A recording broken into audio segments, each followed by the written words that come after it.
یہ معجزہ الہی ہے. انجمن انجمن سے ٹکرا رہی ہے, ذاکر ذاکر سے ٹکرا رہا ہے, نوح خان سے ٹکرا رہا ہے, رشتے دار آپس میں ٹکرا رہے ہیں, لیکن حسینی مشن ویسے ہی چل رہا ہے, ذکر ویسے ہی ہو رہا ہے, نوحے ایسے ہی پڑھے جا رہے ہیں, مجلسیں ایسے ہی ہو رہی ہیں. کوئی فرق عزاداری پہ نہیں ہے. معجزہ اسے کہتے ہیں جو غالب آ جائے فطرت پر. لوہے کا کام ہے سخت ہونا, اگر لوہا پگھل جائے موم بن جائے تو معجزہ ہے. سنگریزے کا کام ہے سخت ہونا, اور پیغمبر کے ہاتھ میں آ جائے کلمہ پڑھنے لگے تو یہ ہے معجزہ. اسے کہتے ہیں معجزہ. اگر چاند اشارے سے دو ٹکڑے ہو جائے یہ ہے معجزہ. اگر علی کے اشارے سے سورج پلٹ آئے تو ہے معجزہ.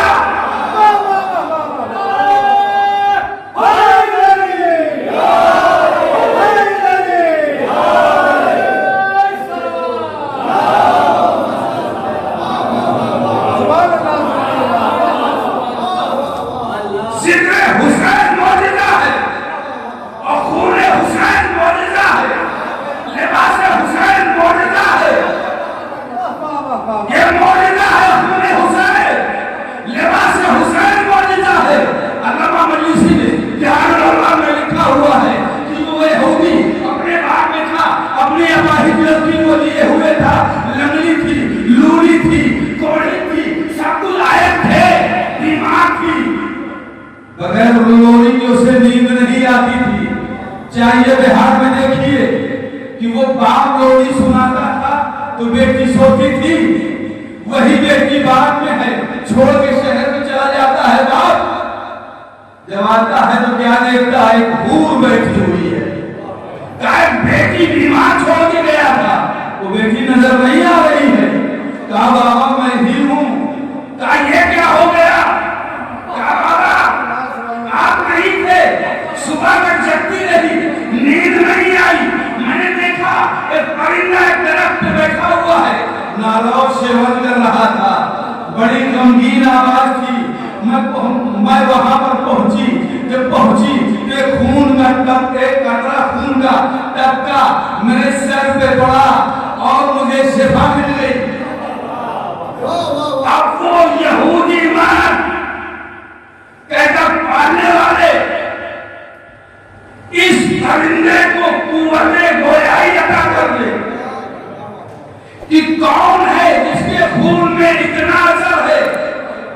پرندہ بھی بولنے لگا, کہا میں اپنے آپ و دانا میں مشغول تھا, اتنے میں ایک پرندہ آیا, کہا تم اپنے آپ و دانا میں مشغول ہے, نواسہ رسول کربلا میں شہید ہو گیا ہے, 3 دن سے بے گورو کفن پڑا ہوا ہے, تم آپ و دانا کی بات کر رہے ہو.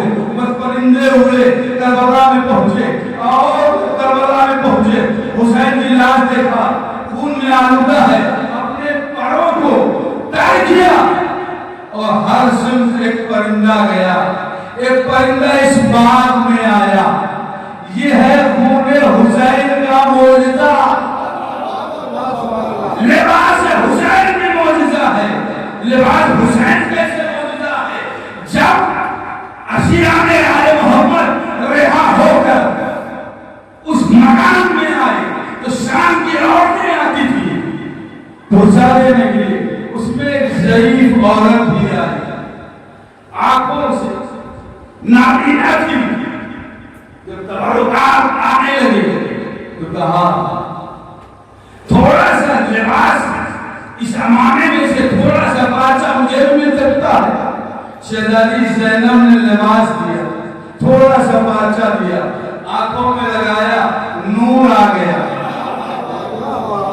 کہا یہ کیسے ہو سکتا ہے؟ ہم نے کہا جب یوسف کا کرتا یعقوب کے اوپر آیا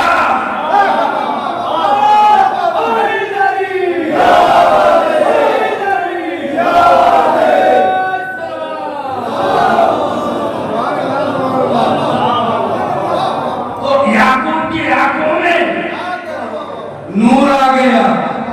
یہ تو فخر یوسف ہے، فخر یوسف ہے، لباس حسین کی معجزہ، خون حسین کی معجزہ۔ اللہ اکبر، اس معجزے سے انکار نہ کرنا۔ عالم بن جاؤ، عالم بن جاؤ، اگر عقیدے میں تھوڑی سی غلطی ہوئی تو بخشے نہیں جاؤ گے قیامت تک۔ لعنت کا توق گردن میں اٹک جائے گا، کہیں کے نہیں رہ جاؤ گے، اس امامے پہ اس کعبہ پہ نہ جاؤ۔ اگر تھوڑا بھی عقیدہ گڑبڑ ہوا اہل بیت کے بارے میں تو ساری عزت چلی جائے گی۔ ایک صلوات پر محمد والے محمد۔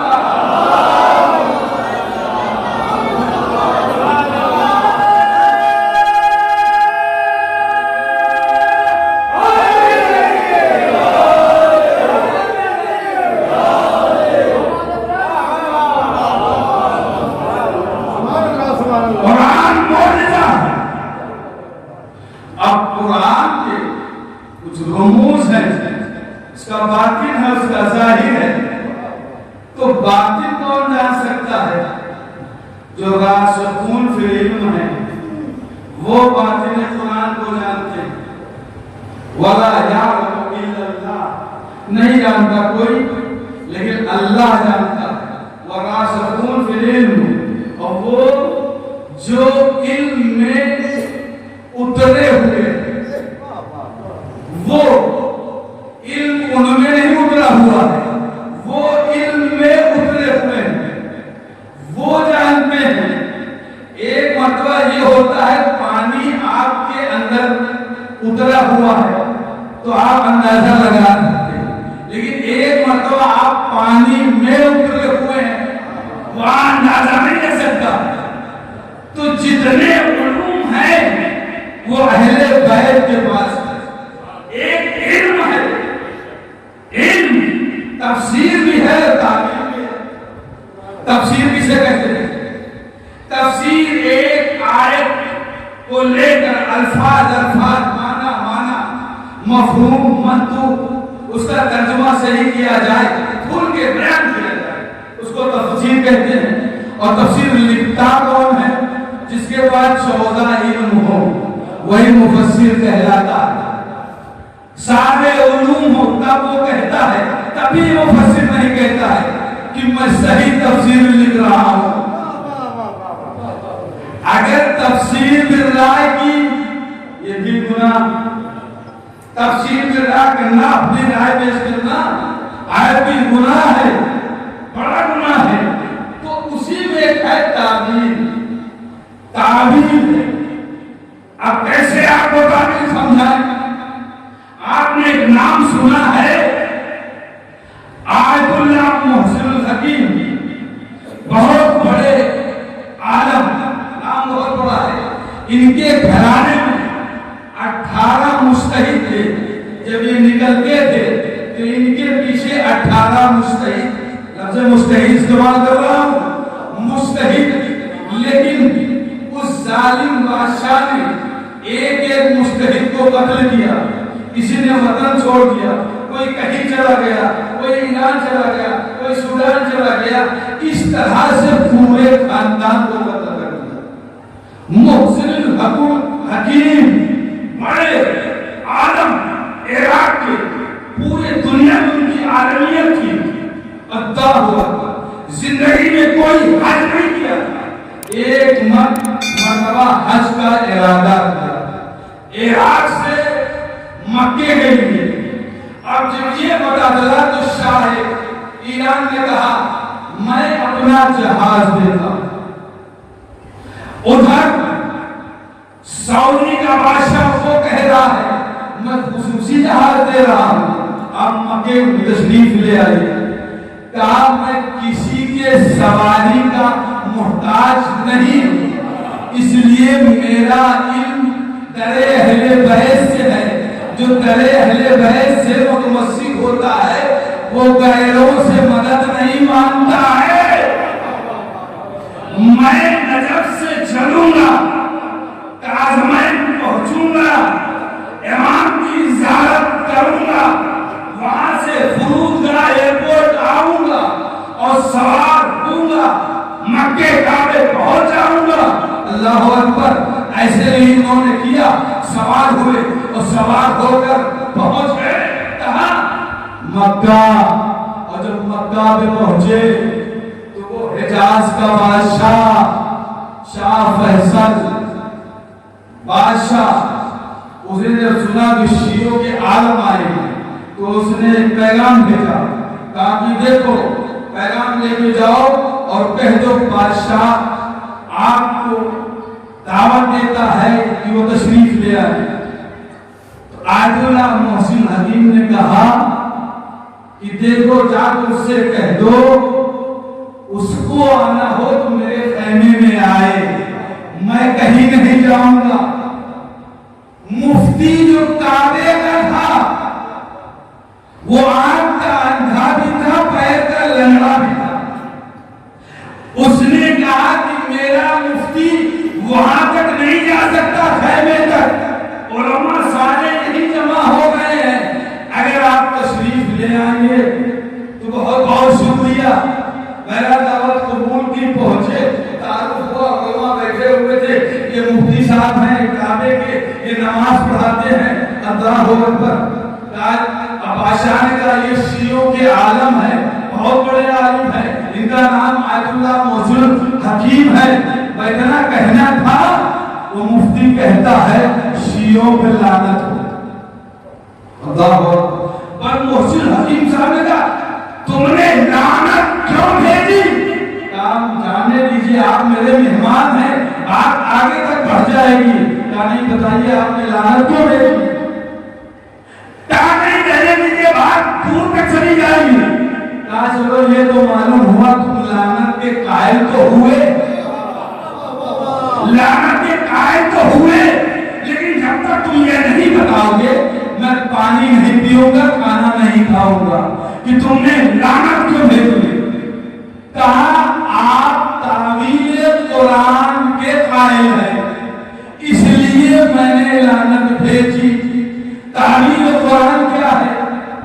ظاہری معنی اس کے نہیں لیے جائیں گے، ایک معنی دوسرا اس کا لیا جائے گا، وہ معنی اب کیسے مثال دیجیے؟ ید اللہ فوق ایدیہم، اللہ کا ہاتھ تمام ہاتھوں پر برتر ہے، بلند ہے۔ عین اللہ، لسان اللہ، وجہ اللہ، اللہ چہرہ نہیں رکھتا، اللہ ہاتھ نہیں رکھتا، اللہ آنکھ نہیں رکھتا۔ اگر اس کے قائل ہو جائیں گے تو اللہ جسم و جسمانیات والا ہو جائے گا، تو بھی تعبیر کرنا پڑے گی۔ تعبیر کیا ہوگی؟ امام جعفر صادق علیہ السلام فرماتے ہیں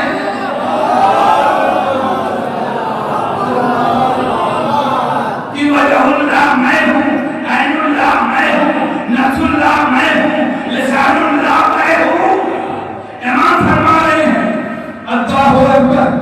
ابھی یہ باتیں ہو ہی نہیں تھی تو محسن حکیم صاحب نے کہا میں عربی جانتے ہو مفتی صاحب سے؟ کہا واہ صاحب میں عرب ہوں، عربی جانتا ہوں۔ کہا حافظ ہو؟ کہا حافظ قرآن بھی ہوں، حافظہ کیا ہے بڑے محنت سے، پورا قرآن یاد کیا ہے۔ کہا اگر حافظ ہیں آپ تو اس آیت کا معنی بتا دیجئے۔ من کان فی ہذہ الاعمى وہو فی الآخرۃ الاعمى، جو دنیا میں اندھا ہے وہ آخرت میں بھی اندھا ہے، جو دنیا میں نابینا ہے وہ آخرت میں بھی نابینا ہے۔ اس بیچارے کی کیا غلطی ہے کہ دنیا میں بھی اندھا ہے اور آخرت میں بھی اندھا رہے گا؟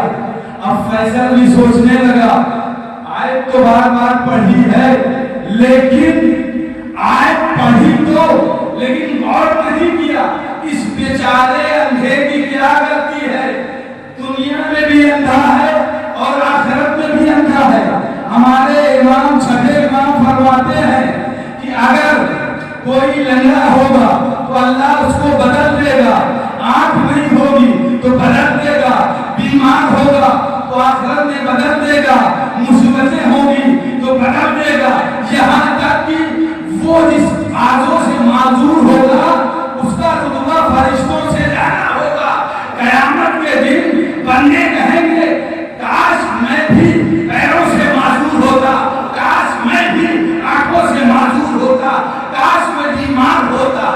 اللہ اکبر. اب فیصل پریشان ہے, اس کا جواب کیا ہو سکتا ہے؟ مفتیان بیٹھے ہوئے ہیں, کوئی جواب نہیں بن رہا ہے, سب پریشان ہیں. کہا جو سید نے سوال کیا ہے تو اس سید کے بعد جواب بھی ہوگا. کہا دیکھو میرا علم جو ہے آل محمد کے در سے متمسک ہے, آپ تمہیں تعبیر سمجھا کے رہوں گا کہ تعبیر کسے کہتے ہیں, تفسیر کسے کہتے ہیں. میں آل محمد کا چاہنے والا ہوں, میں آل رسول ہوں, تمہیں تعبیر ضرور سمجھاؤں گا. بادشاہ نے کہا پھر سید کے بعد جواب تو ہے. کہا جو سوال کیا ہے تو مطمئن ہوں جواب بھی ہے. کہا جواب کیا ہے؟ کہا جو میرے مولا صادق علیہ السلام کا نظریہ ہے وہی میرا بھی نظریہ ہے. کہا کہ آپ کے امام صادق کا کیا نظریہ ہے؟ کہا میرے امام صادق نے تعبیر کی ہے کہ یہاں ظاہری معنی اندھا معنی نہ استعمال کیجیے, یہاں یہ معنی میں لیجیے جو ولایت علی کا اندھا ہے وہ یہاں وہاں بھی اندھا ہوگا, یہاں بھی اندھا ہوگا. صلوات علی محمد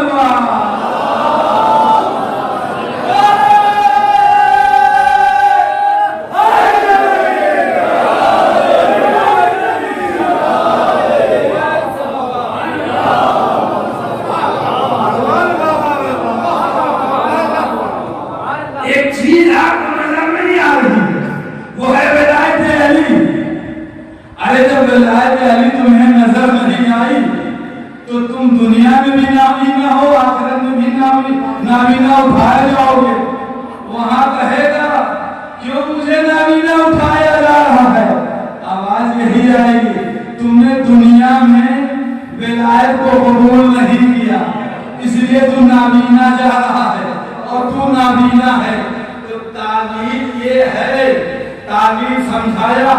اس کے بعد روب طاری ہو گیا پورے مفتیوں پہ, سید کا اور بادشاہ نے کہا اس سال مکے میں حج, مکے میں نماز, جماعت آج اللہ محسن حکیم پڑھائیں گے. کیوں؟ اس لیے کہ سید نے بہت مسئلے حل کر دیے, بہت مسئلے حل کر دیے. اللہ اکبر. اب اعتراض کیا؟ بادشاہ اعتراض کہا میرا بھی اعتراض ہے. کہا تمہارا کیا اعتراض ہے؟ کہا میرا اعتراض یہ ہے کہ جنت الربیع منہدم مٹی ہے, گارا مٹی ہے, تم لوگ آتے ہو اس مٹی گارا مٹی کو بوسا دیتے ہو, اور میں نے دیکھا سونے کی گنبد کو چومتے ہو, نظر میں دیکھو, کربلا میں دیکھو, وہاں جاتے ہو, وہاں دیکھو. یہ کیا ہے؟ 20ویں صدی ہے, اس میں آپ لوگ اس طرح سے بوسا دیتے ہیں, چومتے ہیں کیا؟ محسن نجیب صاحب باب الحوائج کی طرف رجوع کیا کہ ایسا جواب آ جائے کہ بادشاہ کو یقین ہو جائے. اگر آیت پیش کرتا ہوں تو یہ آیت نہیں مانے گا, حدیث پیش کرتا ہوں حدیث نہیں مانے گا. توسل ہوئے, متوسل ہوئے, اتنے میں ایک شخص دوڑا ہوا بادشاہ کے پاس آیا. کہا ایک شخص آپ کے لیے تحفہ لایا ہے. کہا تحفہ کیا ہے؟ کہا قرآن ہے. وہ بھی قرآن ہرن کی کھال پہ لکھا ہوا ہے, سونے کی تاریں لگی ہوئی ہیں, چمک رہا ہے. ایک مرتبہ بادشاہ آگے بڑھا, جب آگے بڑھا قرآن کو لیا. قرآن اس کھال پہ لکھا ہوا تھا, سونے کی تار سے لپٹا ہوا تھا. چومنے لگا. سید نے کہا چومنا بدعت ہے.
اپنے جواب سے لاجواب کر دیا.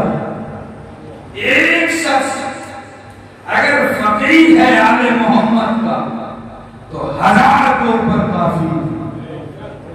بہلول فقیہ تھے, دنیا ان کو دیوانہ کہتی تھی, وہ دانا تھے, فقیہ آل محمد تھے, بغداد کا مفتی اعظم جنید بغدادی.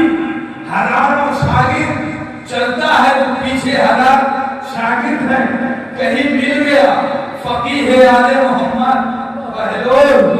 جب بہلول کو ملا, بہلول سے کہا تم فقیہ آل محمد ہو, تم فقہ جعفری پہ تمہیں بڑا کمال ہے, تم فقہ جعفری جانتے ہو, مجھے کچھ نصیحت کر دو. کہا میری نصیحت ایسے نہیں ہوتی ہے, کہا میرے کچھ سوال ہوتے ہیں ابتدائی, اگر اس کا جواب دے دو گے تو میں نصیحت کروں گا. میں نصیحت میں نہیں کرتا ہوں, اور میرے امتحان میں پاس ہو جاؤ گے تب نصیحت کروں گا. کہا کیا بات ہے؟ کہا بات یہ ہے کہ انسان کو کتنا سونا چاہیے, کتنا سونا چاہیے. فقیہ آل محمد ہے, اس نے کہا مفتی اعظم نے کم سونا چاہیے, کم سونا چاہیے. تو ایک مرتبہ بہلول نے کہا تمہیں سونا بھی نہیں آتا ہے, میں تمہیں کوئی ہدایت نہیں کروں گا, تم میرے امتحان میں فیل ہو گئے.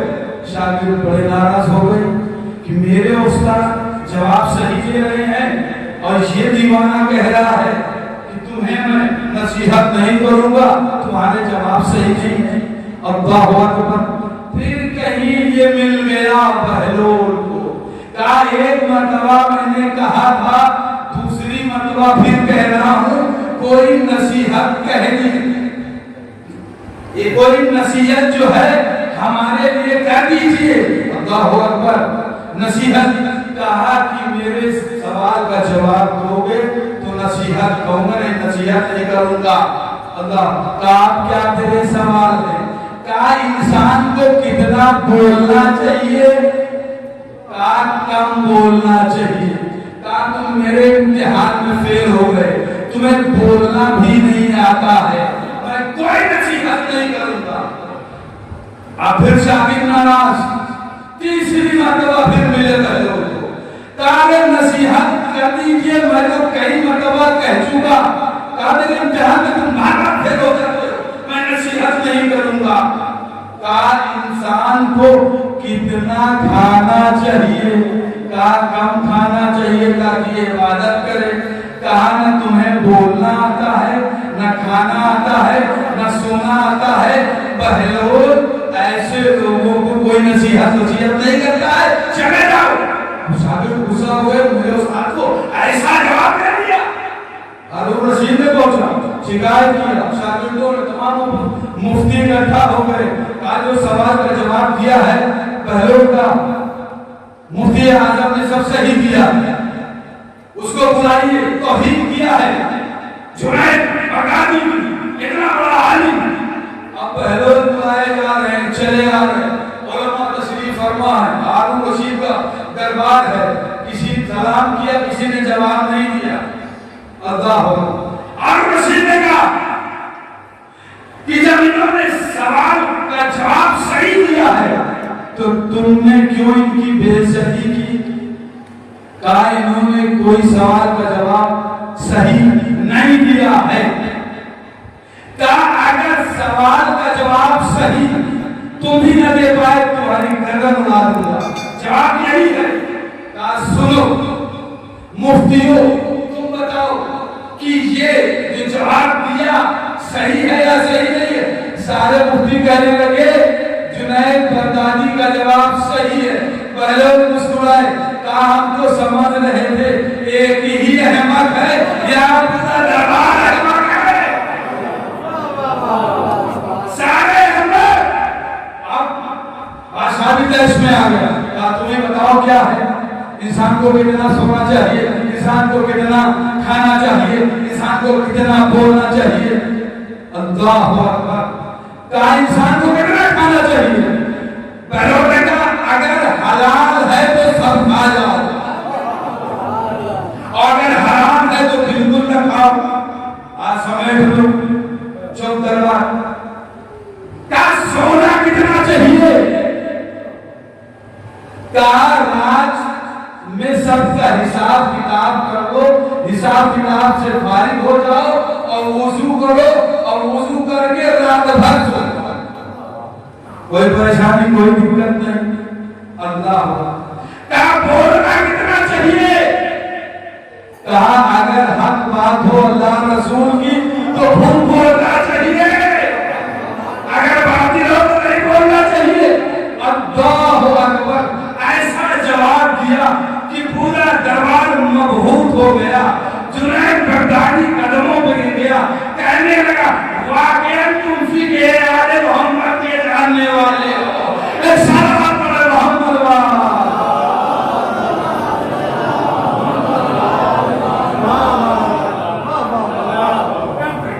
یہ فقیہ ہے اور قرآن کی بھی تعلیم ہے. اگر تعلیم نہیں کریں گے تو بات سمجھ میں نہیں آئے گی. تعلیم جب ہوگی تب قرآن کی آیت سمجھ میں آئے گی. علماء تشریف فرما ہے، قرآن مجید کی ایک آیت ہے وَاسْأَلْ، تم سوال کرو. کس سے؟ اے رسول اے محمد، جو تم سے پہلے پیغمبر گزر چکے. اب سوال محمد کس سے؟ رسولوں سے. آیت کہاں نازل ہوئی؟ مکے میں. اور سوال کس سے کرے محمد؟ کوئی نبی نہیں. ایک وقت میں کوئی نبی تھا، ایک ہی نبی، اور نبی نہیں. تو سوال کس سے کرے؟ اب کوفے والے پریشان ہیں. یہ آیت نے تو اندھیرے میں ڈال دیا، بات سمجھ میں نہیں آتی. اگر پیغمبر سوال نہیں کرتے، نبوت خطرے میں ہے، رسالت خطرے میں ہے، اور کریں تو کس سے کریں؟ کوئی نبی نہیں، کوئی پیغمبر نہیں، کوئی رسول نہیں. سوال کس سے کرے؟ الجھے ہوئے ہیں لوگ. کا یہ مسئلہ نہیں حل ہوگا. پھر چلو اللہ نے مشکلات کے پاس چلتے ہیں. وہاں پہنچے مسجد کوفہ میں. مولائے کائنات مسجد کوفہ میں خطبہ دے رہے تھے. کہا مولا یہ آیت قرآن کی سمجھ میں نہیں آ رہی ہے. قرآن کی آیت نے اندھیرے میں ڈال دیا. کہا آیتیں تو اجالے کی طرف لاتی ہیں، تم کہہ رہے ہو قرآن نے اندھیرے میں ڈال دیا. یہ کیا بات ہوئی؟ کہا یہ بات سمجھ میں نہیں آتی. اور ادھر اللہ کہہ رہا ہے اے میرے نبی، اے میرے محمد، تم سے پہلے جو رسول گزر گئے ہیں تم ان سے سوال کرو، تم ان سے پوچھو. جب کوئی نبی نہیں، کوئی پیغمبر نہیں، کوئی رسول نہیں، تو محمد کس سے پوچھے، کس سے کہے؟ رسالت خطرے میں، نبوت خطرے میں. مولا ایک مرتبہ مسکرائے. کہا دیکھو قرآن نازل ہوا ہے اہل بیت کے گھر میں.